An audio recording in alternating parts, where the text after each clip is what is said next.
इसलिए हम आपसे कहने आए हैं कि तेजस्वी जी इस बार बिहार के मुख्यमंत्री बनने जा रहे हैं। नौकरी भारतीय जनता पार्टी का एजेंडे में कभी नहीं रही। बिहार तब बदलेगा जब सरकार बदलेगी, और उसका फैसला आज बिहार की जनता ने ले लिया।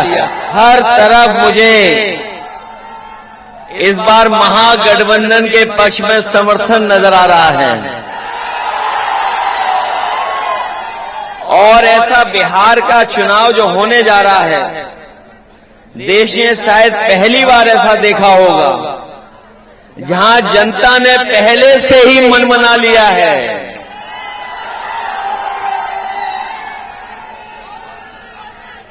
जहां पर जनता ने पहले ही मन बना लिया है कि इस बार को बिहार में बदलाव लाने का फैसला लेना है उनको। बिहार तब बदलेगा जब सरकार बदलेगी, और उसका फैसला आज बिहार की जनता ने ले लिया है। हमारे आपके नौजवान प्रत्याशी मुख्यमंत्री बनने जा रहे हैं। नए नौजवान नई सोच के मुख्यमंत्री बनने जा रहे हैं। बिहार बदलाव करने जा रहा है कि नहीं जा रहा है? 20 साल का तो इनका हिसाब किताब, और 10 साल से ज्यादा दिल्ली वालों का हिसाब किताब। बताओ कितने साल का हिसाब किताब आपको लेना है? 30 साल का हिसाब किताब। बीजेपी पे भरोसा करते हो आप लोग? भारतीय जनता पार्टी इस्तेमाली पार्टी है। भारतीय जनता पार्टी इस्तेमाली पार्टी है। पहले इस्तेमाल करती है, फिर बर्बाद करती है। बताओ भारतीय जनता पार्टी के लोग झूठ बोलते हैं कि नहीं बोलते हैं? याद है कि नहीं याद है आपको? बीजेपी के लोगों ने कहा था हम किसानों की आय दोगुनी कर देंगे। बताओ किसान भाइयों, किसी की आय दोगुनी हुई हो? और पहले का याद है कि नहीं याद है, जब कहा था कि हम 2 करोड़ नौजवानों को नौकरी देंगे। पहले 2 करोड़ दे रहे थे, अब 1 करोड़ दे रहे हैं। और 30 साल में बताओ कितनों को नौकरी दी है? और सच्चाई तो ये है कि जिस समय तेजस्वी जी ने नौकरी देना शुरू किया, जिस समय तेजस्वी जी ने नौकरी देना बिहार में शुरू किया, न केवल बिहार उत्तर प्रदेश बल्कि देश में ये संदेश गया कि बिहार में अब नौकरी मिलने लगी है। तेजस्वी जी के नौकरी देने से घबरा करके उन्होंने साजिश करके षड्यंत्र करके सरकार गिरा दी, क्योंकि वो जानते थे कि अगर नौकरी और रोजगार का भी मुद्दा बन गया तो भारतीय जनता पार्टी केवल बिहार में नहीं बल्कि पूरे देश में उसका सफाया हो जाएगा। ये जो बीजेपी वाले हम लोगों से आपसे पूछ रहे हैं कि नौकरी दोगे कैसे, क्योंकि नौकरी भारतीय जनता पार्टी का एजेंडे में कभी नहीं रही। अगर भारतीय जनता पार्टी के एजेंडे में नौकरी होती तो आज वो नौकरी दे रहे होते। बताओ नौकरियां छीनने का काम किया उन्होंने कि नहीं किया? अभी मैं आवाज सुन रहा था, बीच में कोई 15 लाख की बात कर रहा था। अगर हिसाब किताब हम और आप सब लोग सही जानते हैं तो अभी तो केवल 10,000 दिया है, वो भी उधार का दिया है, वो भी सबको नहीं दिया है। ये चुनाव में रिश्वत दे रहे हैं। बताओ हमारा उन पर बकाया कितना है? कितना बकाया है बताओ आप? और जब हम लोगों ने सवाल किया उनसे कि ये जो 10,000 हैं ये लोन वाले हैं, ये उधार वाले हैं, वापस देने पड़ेंगे, तो बताओ क्या सफाई दे रहे हैं लोग। इसलिए हम आपसे कहने आए हैं कि तेजस्वी जी इस बार बिहार के मुख्यमंत्री बनने जा रहे हैं, और नौजवान मुख्यमंत्री बनने जा रहे हैं। और जब नौजवान मुख्यमंत्री बने तो बताओ नौजवान विधायक बनाओगे कि नहीं बनाओगे? सुना है पहले आपने बहुत वोटों से जिताया था,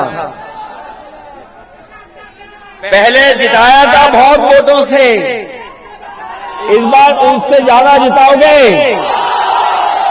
और जो लोग हमें और आप पर प्रश्न लगा रहे हैं कानून व्यवस्था को लेकर के, बताओ कोई कल्पना कर सकता है?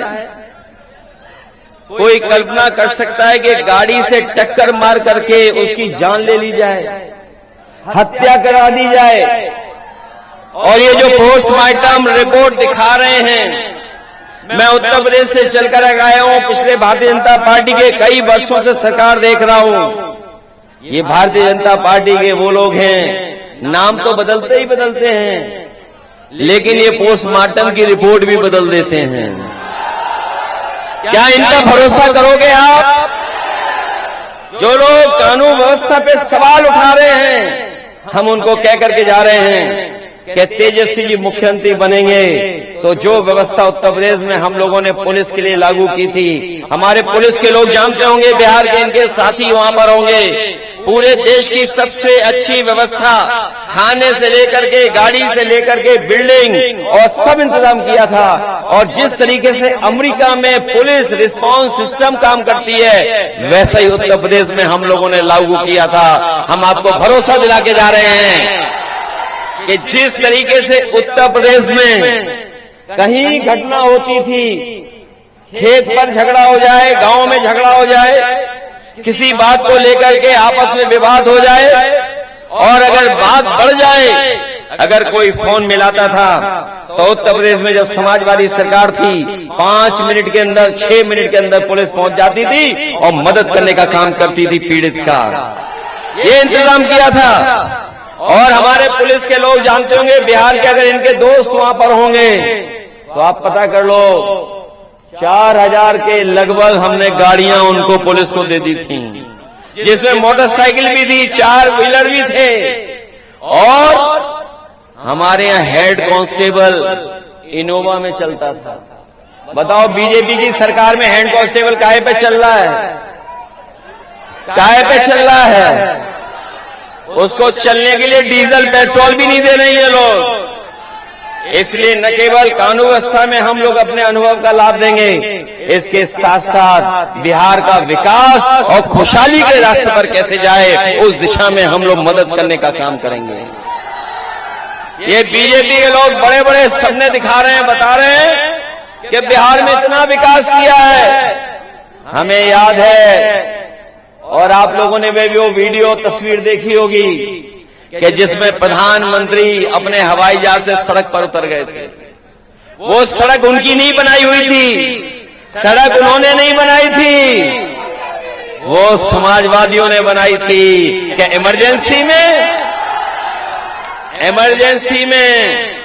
इमरजेंसी में अगर हवाई जहाज को जरूरत पड़े, फौज की लड़ाई में अगर जरूरत पड़े, तो हमारी सड़क भी काम आएगी और भारी से भारी विमान उतर जाएगा।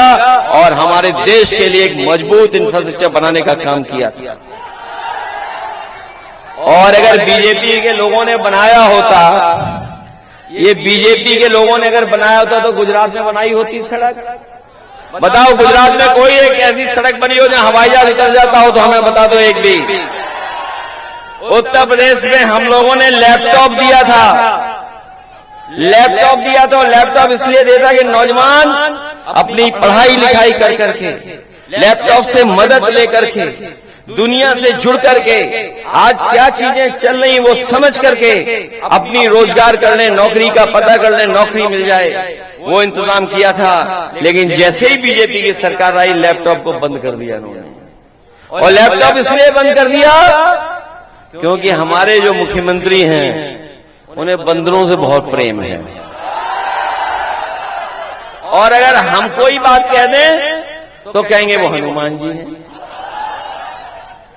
और यहां जो लोग होंगे वो जानते होंगे कि मोबाइल में आजकल सब व्यवस्था है, जानकारी है ही तो है ही। जानकारी के साथ साथ बहुत सारे हमारे नौजवान होंगे जो सामान मंगा लेते होंगे, शहर में रहते होंगे, वो खाना मंगा लेते होंगे। दुनिया बदल रही है, और इस बदलती हुई दुनिया में कोई भूलने वाला मुख्यमंत्री बनाओगे आप क्या? कोई खो जाए उसे मुख्यमंत्री बनाओगे क्या?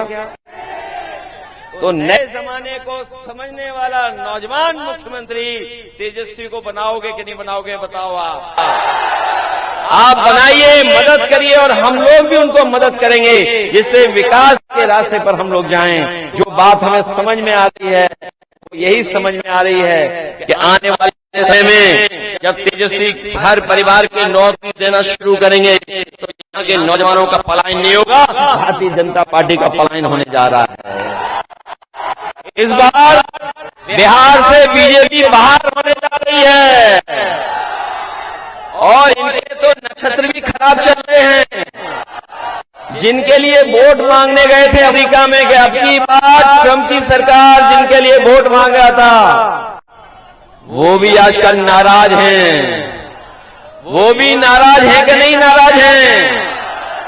और वो इतने नाराज हैं कि हमारे देश के प्रधानमंत्री जो कह रहे हैं ये किलर प्रधानमंत्री जी हैं और पाबंदियां लगा रहे हैं, वो अलग से पाबंदियां लग रही हैं। अभी एक बुनकर भाई हमें अपना कारपेट दे रहे थे। ये जो कारपेट कितनी मेहनत से हमारे बुनकर भाई बनाते हैं, कितना परिश्रम करते हैं, उंगलियों से लेकर के आंख से लेकर के कंधे तक दर्द कर जाते हैं, तब जाकर के एक कारपेट तैयार होता है। बहुत मेहनत का काम है। अगर आपके यहाँ हो रहा है तो हमारे भदोई में भी होता था। और जब से अमेरिका ने हमारे पर पाबंदी लगाई है, हमारा कारोबार, हमारा उद्योग चौपट हो गया है। अगर इस उद्योग और कारोबार को चौपट करने का कोई जिम्मेदार अगर है तो वो भारतीय जनता पार्टी है, जिसने अमेरिका से हमारे आपके संबंध खराब किए हैं। इसलिए हम आपसे विशेष अपील करने आए हैं, खुशहाली के लिए, तरक्की के लिए, विकास के लिए और बदलाव के लिए आप लाइन 10 चुनाव चिन्ह को मत भूलना।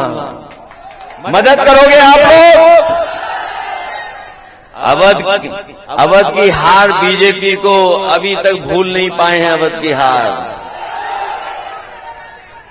बताओ, समाजवादियों ने अवध में हराया, आप लोग मगध में हराओगे?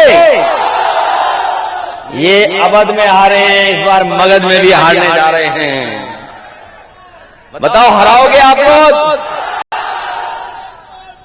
लाइन 10 याद रखोगे आप लोग? ये हमारा पुराना साथी है लाइन 10। बताओ पुराना साथी है कि नहीं? याद रखना, जो पुराने लोगों को भूल जाते हैं वो आगे कभी नहीं बढ़ पाते हैं, कभी आगे नहीं बढ़ पाते हैं। ये लाइन 10 की कितनी भी बुराई करें, लेकिन लाइन 10 हमेशा चलती रहेगी। बताओ डीजल पेट्रोल किसने महंगा किया? किसने महंगा किया? बताओ डॉलर और रुपया का आपस में कितना आगे पीछे हो गए हम लोग। हमारे नौजवान और कोई घर परिवार में शादी करे तो बताओ सोना कहां पहुंच गया है? बताओ सोना कहां पहुंच गया है? आज कोई अपनी बेटी की, बहन की शादी में अगर कोई एक चीज भी देना चाहेगा, सबसे छोटी चीज भी, तो बताओ इस महंगाई में कोई दे पाएगा? बताओ बीजेपी वालों ने सोना इकट्ठा कर लिया कि नहीं कर लिया? हमें बिहार का तो नहीं पता है, लेकिन उत्तर प्रदेश में तो बहुत इकट्ठा कर रहे हैं बीजेपी के लोग सोना। कई टन इकट्ठा कर लिया है सोना। इसी की